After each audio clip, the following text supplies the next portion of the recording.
live and direct. It's MBTI Magic.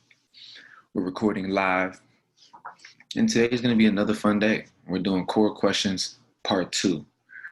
We couldn't just do it once, we had to do it twice because it's awesome. All right, let's go. So I'm going to do 2 questions in the MBTI group. Log on, join me on Zoom. I'm doing 8 questions today, and should be very insightful. All right, here we go. Is it harder to be an extrovert or introvert? Is it harder to be an extrovert or introvert? Easy question. It's harder to be an introvert because you live in a world that's social, and you live in a world that's based on communication.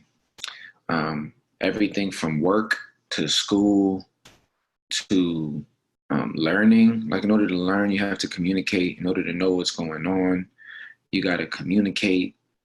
From popularity to being able to get to where you want to be in life. So people who are extroverted naturally have an advantage because they communicate more. And I'm not gonna lie, I study communication and I teach communication at a high level.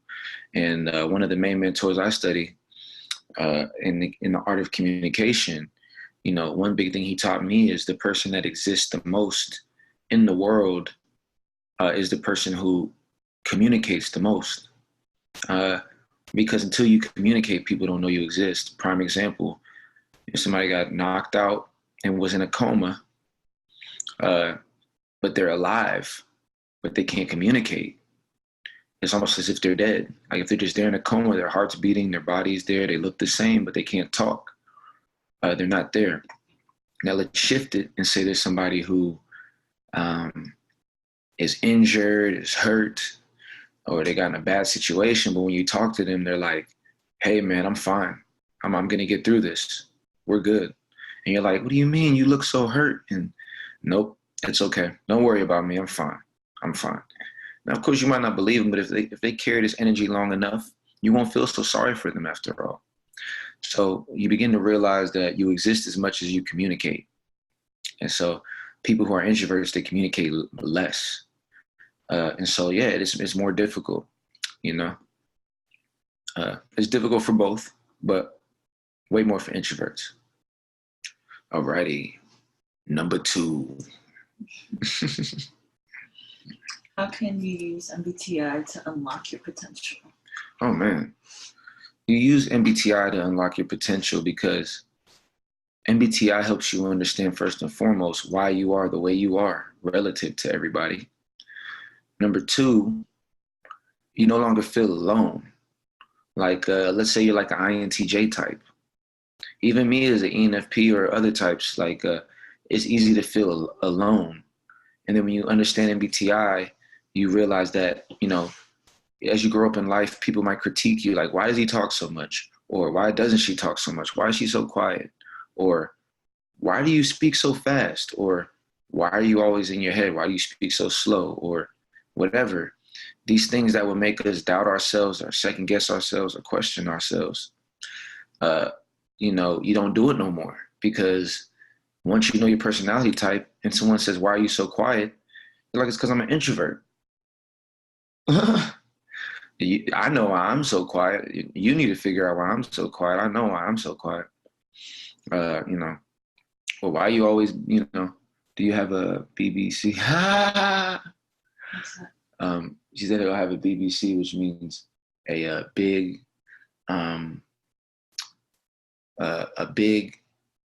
what's the word? A big blue concept.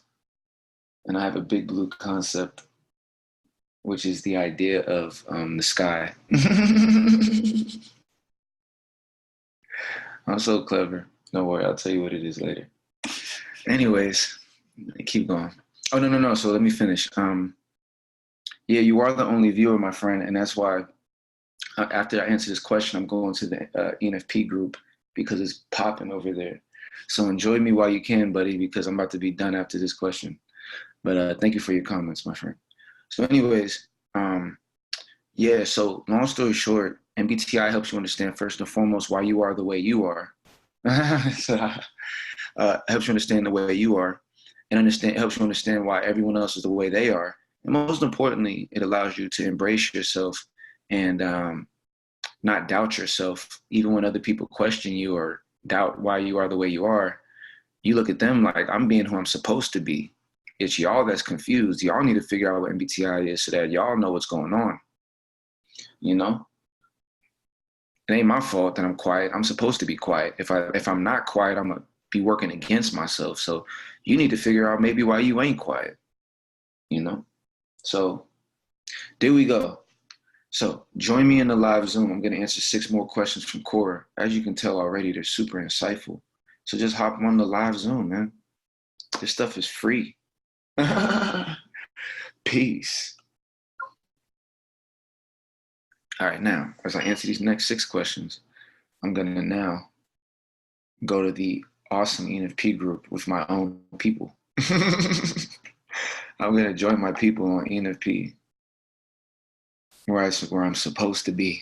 Now playing. No, really, the ENFP group has a bunch of people on there that aren't even ENFPs. But anyways, okay, here we go. We're almost there. Start live. Oh, yeah. I'm all right. MBTI magic.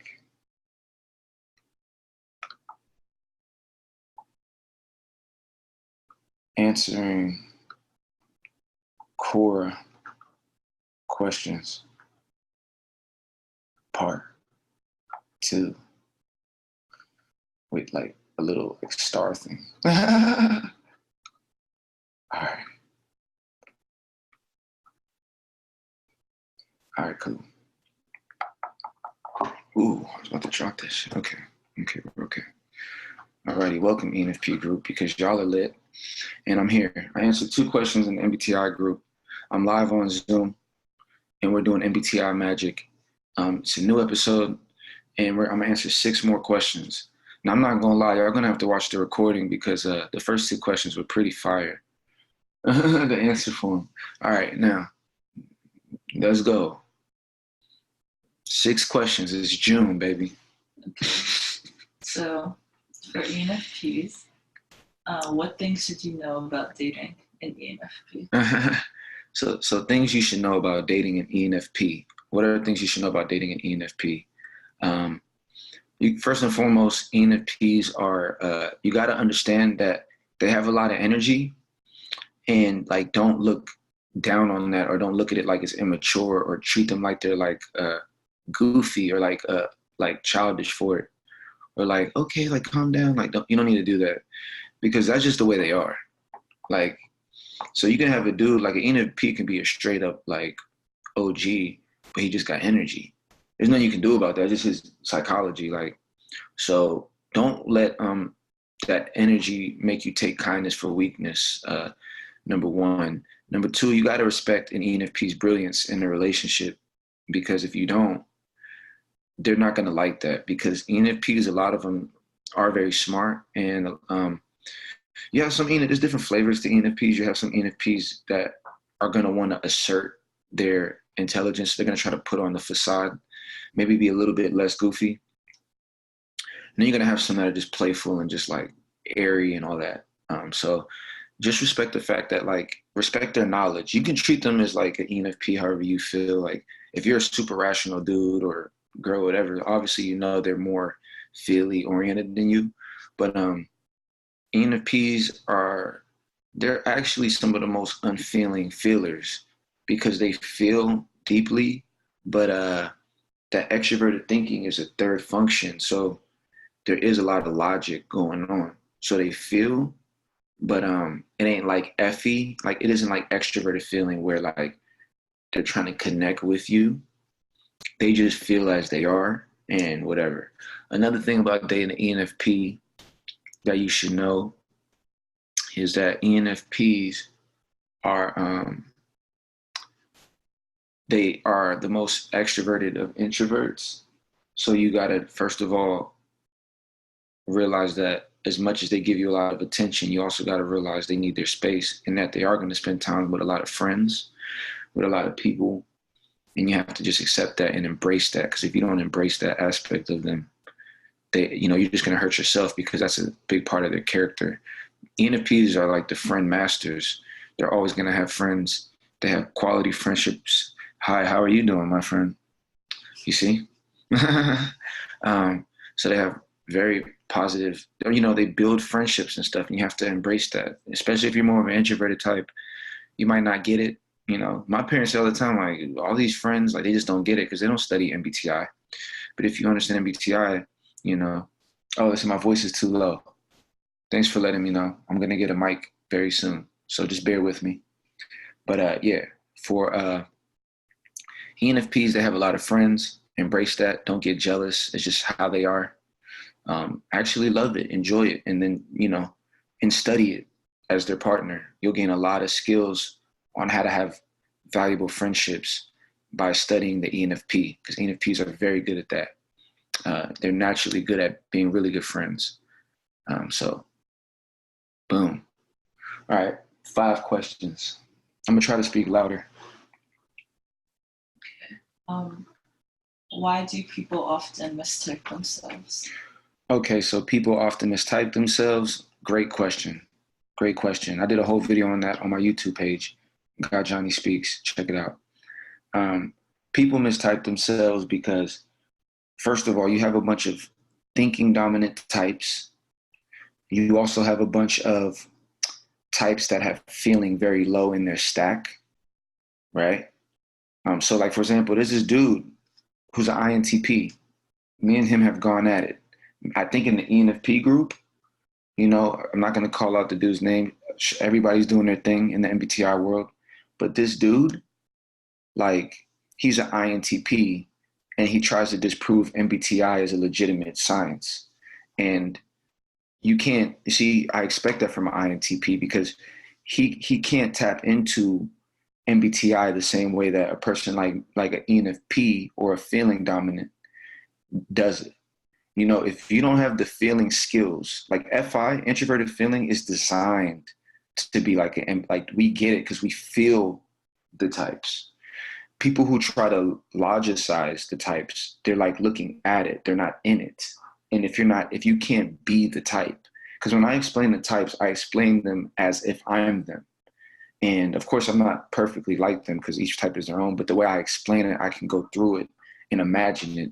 The thinking types have a disconnect.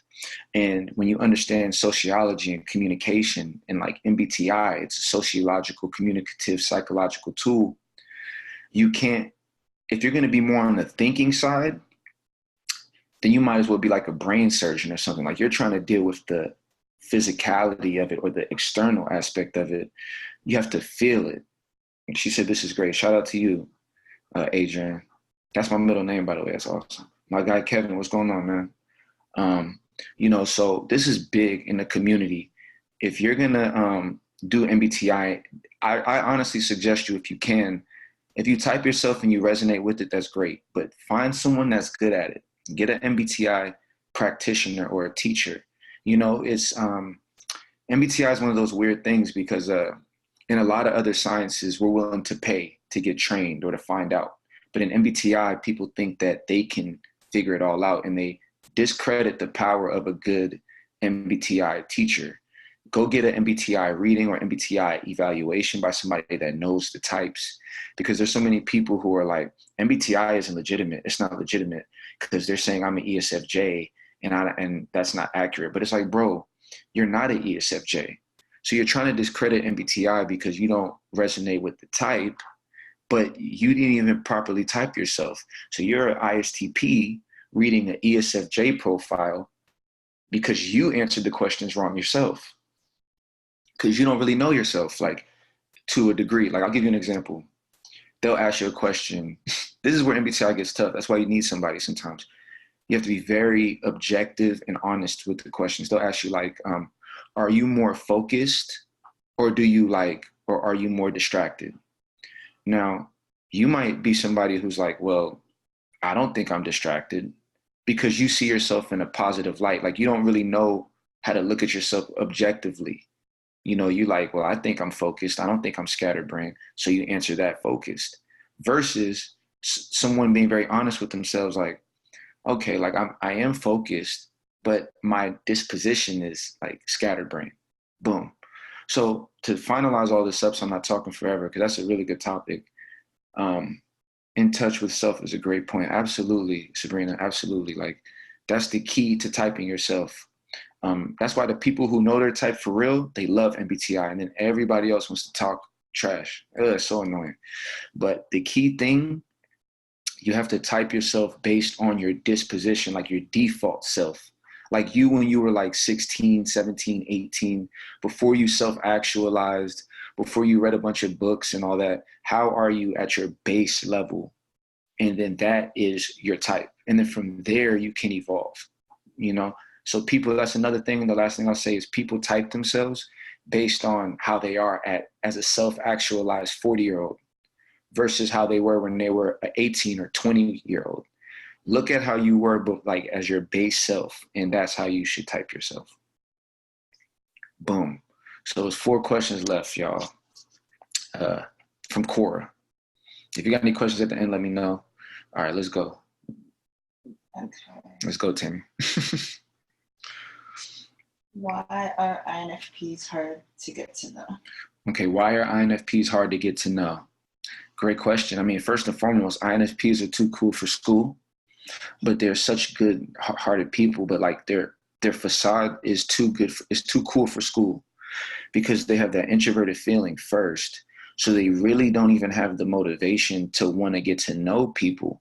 Really, like wanting to get to know people is maybe like it's extroverted feeling and extroverted thinking. Extroverted thinking wants to know people's ideas or thoughts.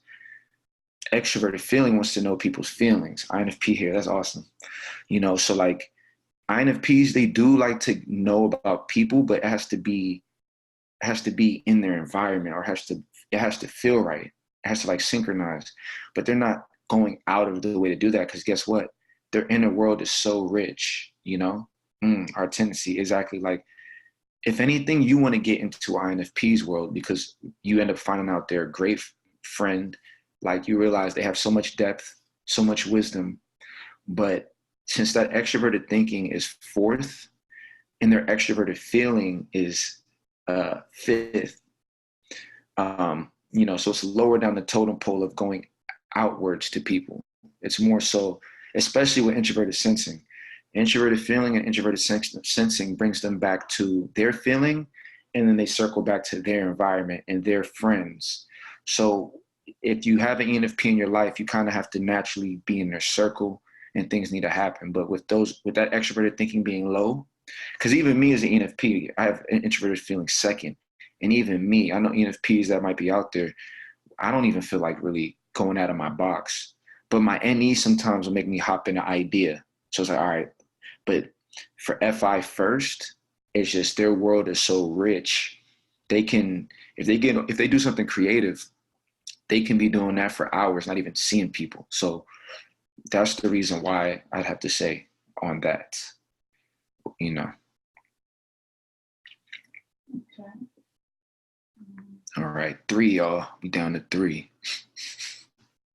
Who would win in a debate between INTP and INTJ, and what would be their strategies? Okay, between INTP and INTJ, who will win in a debate? And their strategies. Okay, and their strategies. Okay. Geez, okay. This is tough because I'm trying to figure out which one's going to give up first. Because all right, you know what?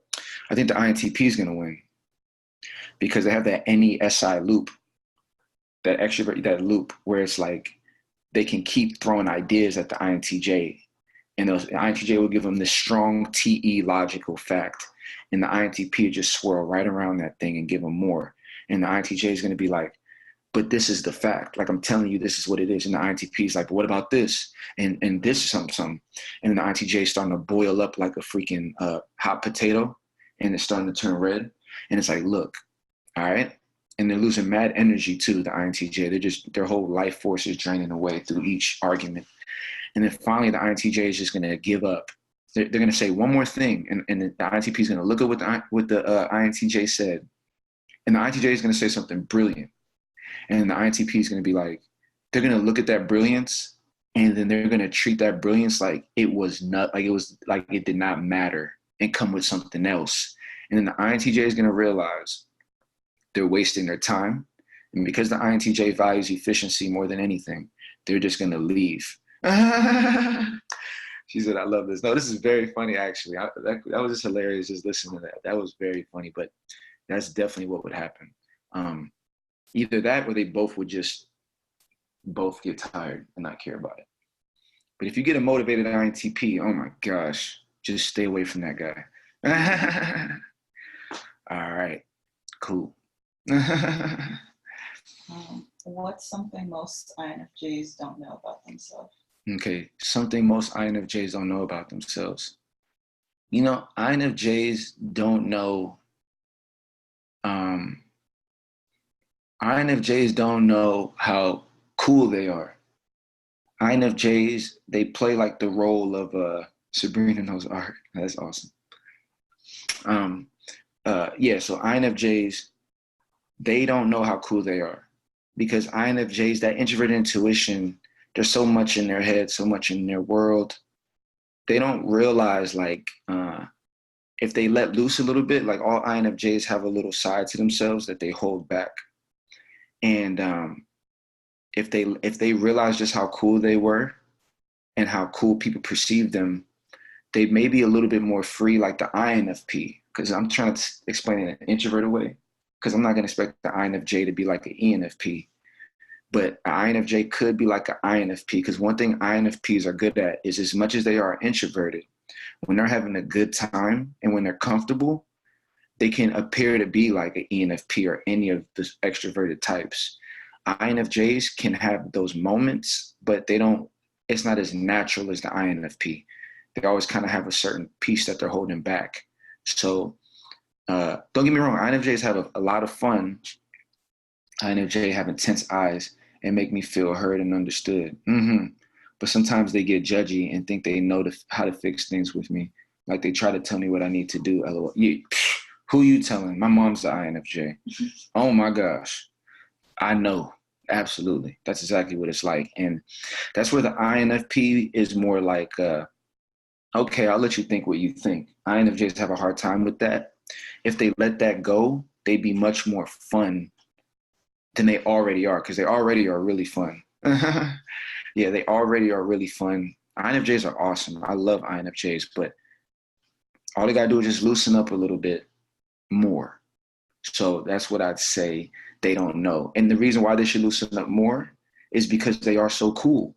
Because they really are cool. Like they actually are like really cool. Like they have a cool energy. Like they look cool. The INFJs I've seen look really cool. Like, so there we go. All right. Is it 2 left or 1? 1. Okay. Good. So there's 2 more you want to say? No, that's me. Okay, I cool. was going to say if there's any other types, I'll look up questions for those types. Okay. Is there any other types on here that want me to look up? So just look up the question, whatever. I'll just ask questions. Okay. It's all good. Last question. How do you know if an INTJ likes you? How do you know if an INTJ likes you? Okay, I'm the guy to ask. Okay. You could tell an INTJ likes you because they're friendly. Like, it's that simple, man. Yeah, I love them too, man. I feel you. I love INTJs, man. INTJs, the thing about INTJs nobody knows, they're so soft. They're so soft. Like, they have such a soft heart, all of them. Like, they have the toughest little facade, right? It's like, all right, imagine Godzilla with like a Jigglypuff inside. I don't know if any of y'all watch Pokemon, but imagine like a Pikachu Jigglypuff looking character.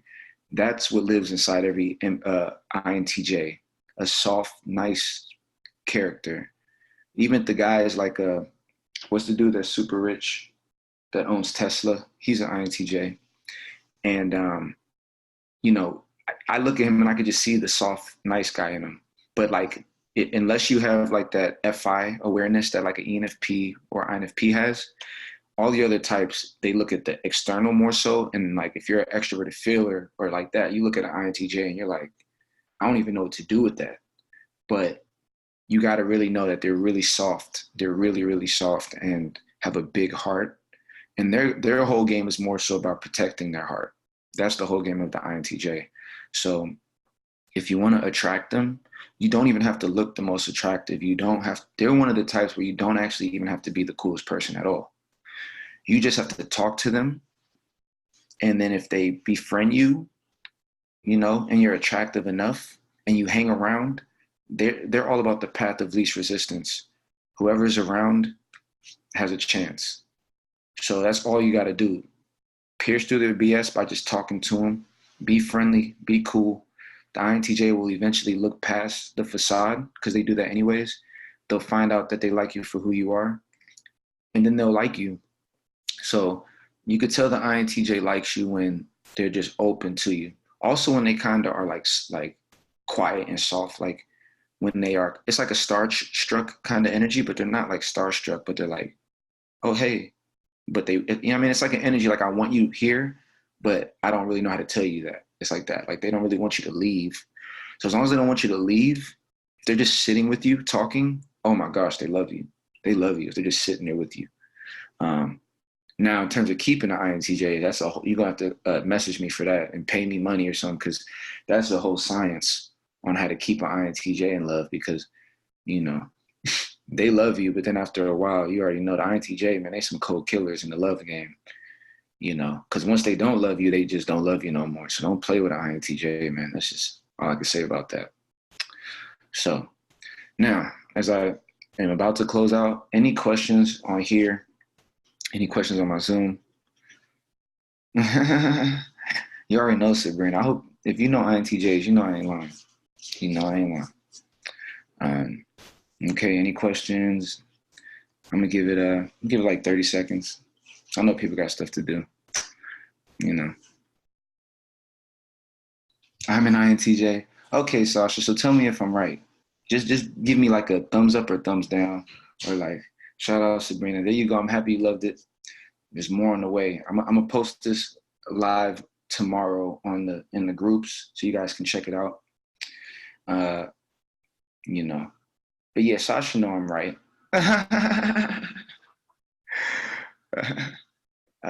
Yeah. So, okay. Looks like there's really no questions. Thank you, everybody, for tuning in, man. You all make the show super fun. Keep tuning in. It's just going to get better and better. You already know. MBTI magic, baby. The magic is everywhere. All right, I'm going to talk to y'all later, okay? Peace.